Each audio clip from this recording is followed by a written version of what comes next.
Mister Mane, जरा ती मागल्या वर्षीची फाईल बघता का? मागल्या वर्षाची फाईल ही का बघा. ही थांबा थांबा थांबा थांबा. सॉरी. हा नाही तुम्ही सॉरी, पण आय एम व्हेरी ग्लॅड. काय पौराणिक काळात दुष्यंताच्या मदतीला भुंगा धावून आला होता, इथं आमच्या मदतीला झुरळ धावून आलं. काळाचा महिमा दुसरं काय. माने, तुम्ही ऑफिस मध्ये आहात, लक्षात ठेवा. हे झुरळांना सांगा ना, मला काय सांगताय.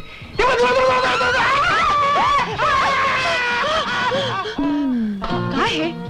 नाही चुकून तुमची ऍक्शन मी केली, पण काय म्हणा, या ऑफिसात झुरळ फार कमीच आहेत नाही. माने,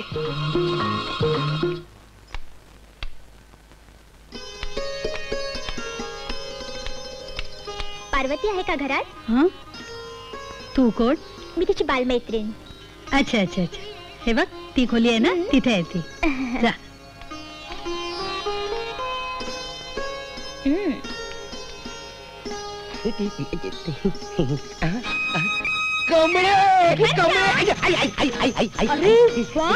ही पण पूर्ण करून घेतोयस वाटतं. हळू बोल, कोणतरी ऐकेल.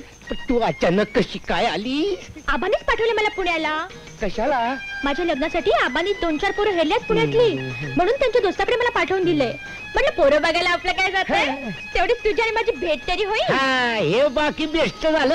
याच्यापेक्षा बेस्ट बातमी आणली मी.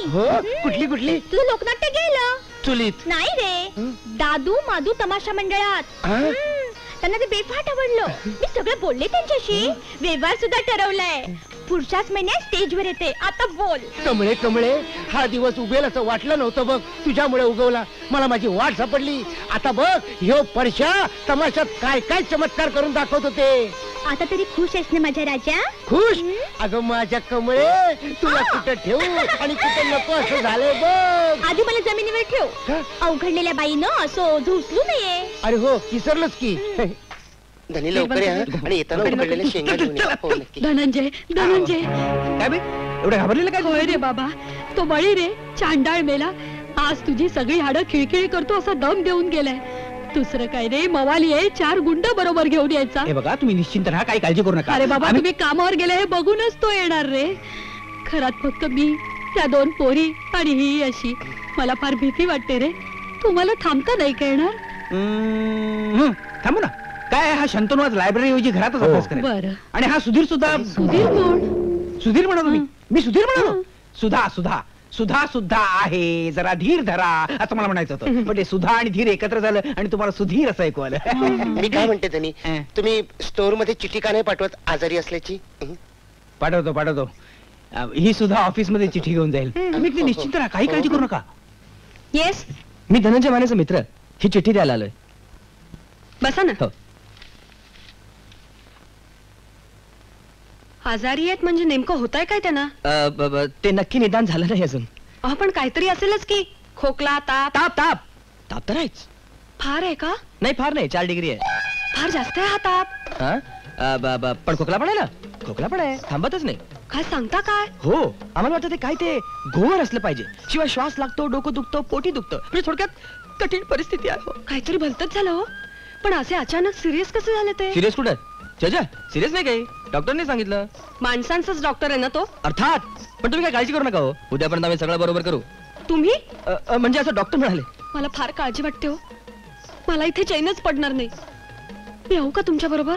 नको नको, धनंजय जवळ कोणीही जाऊ नका असं डॉक्टरनी बजावलंय. मी जातो, कारण काय तो घरात एकटाच आहे आणि घरात दुसरं कोणी नाहीये.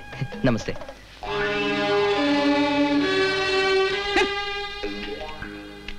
निष्कारण दिवस फुकट गेला.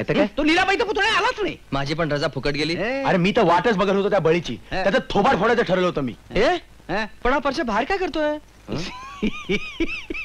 लीलाबाईने त्याला लोकरीचं विणकाम करायला बसवलंय बाहेर. बोमला परशा विणकाम. 2 सुलटी, 2 उलटी. मरू दे. धनंजयराव माने, काय करून ठेवलं माझं.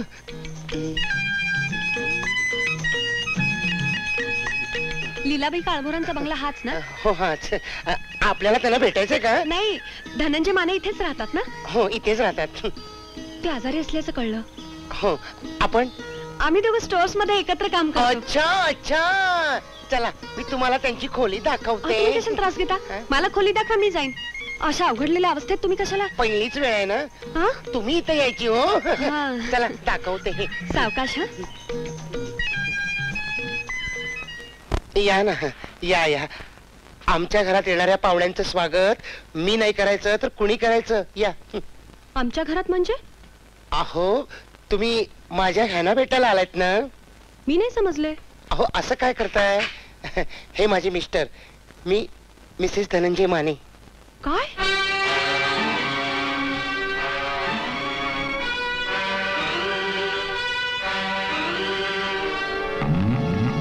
मॅडम मॅडम माझं ऐकून तर घ्या मॅडम. मॅडम तुमचा गैरसमज होतोय. मॅडम ऐकून तर घ्या मॅडम. मॅडम धनंजय हा? काय झालं रे? नाही ते कोण होती ती बाई? हा ती आमची मालकीनबाई होती. हं? मी आजारपणाचा खोटा अर्ज पाठवला ना म्हणून ती रागावून गेली. मनीषा, अगं मनीषा, माझी ही कॅसेट खूप खपली. लोकांनी माझं कौतुक केलं आणि विनस कंपनीने मला 4 कॅसेटची अजून ऑर्डर दिलेली आहे. Congress Sudhir. Thank you very much. अगं माझ्या हाती लागलेलं हे पहिलं यश. माझं एक स्वप्न आज पूर्ण झालं. आता फक्त दुसरं बाकी आहे. दुसरं स्वप्न कोणतं? सांगू? सांग ना. संगीत दिग्दर्शक बनण्याचं. का ग, काय झालं? मला वाटलं होतं की दुसरं स्वप्न म्हणजे हेच ना. अगं तुला अगदी बरोबर वाटलं होतं, पण हे स्वप्न पुरं होणं तुझ्या हातात आहे. मग कधी येतोस घरी? तुझी आणि मावशीची ओळख करून द्यायची मला. तसं मी सुचवलंच आहे तिला, पण म्हणाली मी स्वतः भेटीन त्याला. अगं तू सांगशील तेव्हा यायला तयार आहे मी. हो मग आत्ताच चल ना. आता नको, मला थोडं काम आहे. उद्या येते. उद्या येतो, पण ती माझी दळबद्री बनती त्याच थाकामा नाही. उगाच भांडण होईल. I am telling you. ठीक आहे, मग मी असं करते, सुषमा बरोबर तिला 2-3 तास बाहेरच पाठवून देते. मग तर झालं. ओके, मग मी उद्या नक्की येईन. प्रॉमिस. झालं लवकर. हो का? सुधा, ए सुधा. हे, श्श. ती माझ्याकडे आली आहे. तू अजिबात बाहेर पडायचं नाहीस, या बाजूला राहायचं. हॅलो सुषमा. सुधा, जरा माझ्या बरोबर शॉपिंगला येतेस प्लीज? आता? हो, अगं तासा 2 तासात परत येऊ आपण. अगं ते शक्य नाही ग. तू एक काम कर ना, तू मनीषाला घेऊन जा ना. अगं मनीषाला मी घेऊन गेले असते ग, पण तिला ना जरा घरात थांबणं आवश्यक आहे, म्हणून तुला बोलवायला आले. चल ना प्लीज. अगं आलेच ते ग मी, पण काय ना की आज माझी तब्येत थोडीशी नरम आहे. त्यातून डॉक्टरनी माझं औषध बदललंय आणि ते औषध घेतल्यानंतर 2-3 तास झोपच लागते. 2-3 तास झोप लागते? मग हरकत नाही. आणि ते मी औषध ना आत्ताच घेतलंय, तू हाक मारल्यापूर्वी. हो, मग तुला अशा अवस्थेत बोलवणं बरोबर नाही. तू झोप शांतपणे. जाते मी. टाटा.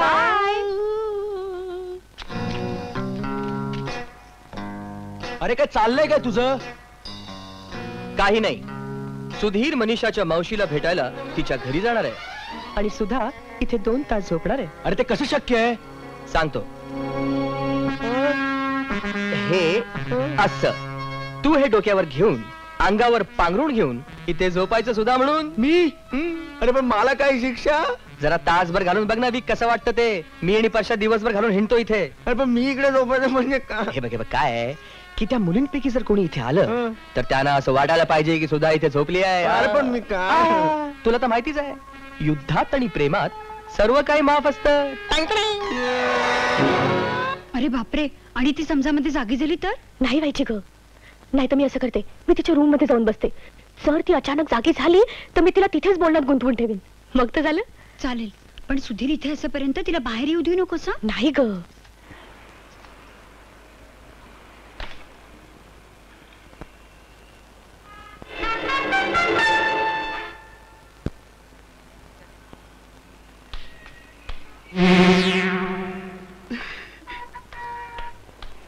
Welcome welcome. सुद्धा नाहीये ना घरात? नाही, आणि शंतनू सुद्धा नाही. That's good. चल चल, मावशी केव्हापासूनची वाट बघतीये. मावशीच? तू नाही?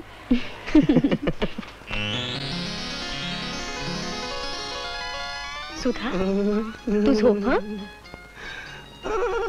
काय झालं ग? काय होतंय का? पाय पाय पाय दुखतायत? हो. थांब हं. मी चेपून देते, म्हणजे बरं वाटेल तुला. तू फार धीराची आहेस ग. हे सगळं कसं सहन करतेस कोणास ठाऊक. काय झालं ग सुधा? अशी एकदम थरथरलीस का? तुला झोप येत नाहीये का? तू या कुशीवर वळून बघ, तुला बरं वाटतंय का? थांब मी वळवते तुला. पांघरून काढ. काय झालं ग? माझ्या अंगावर की नाही साडी नाहीये. ठीक आहे, तू झोप शांतपणे. आता नाही त्रास देत मी तुला. बाकी सगळं मला मान्य आहे, पण सुधावरचा राग काही मला पटत नाही. अरे किती झालं तरी ती तुझी बहीण आहे, तीही जुळी. मावशी ही मी त्याला किती वेळा सांगितलंय.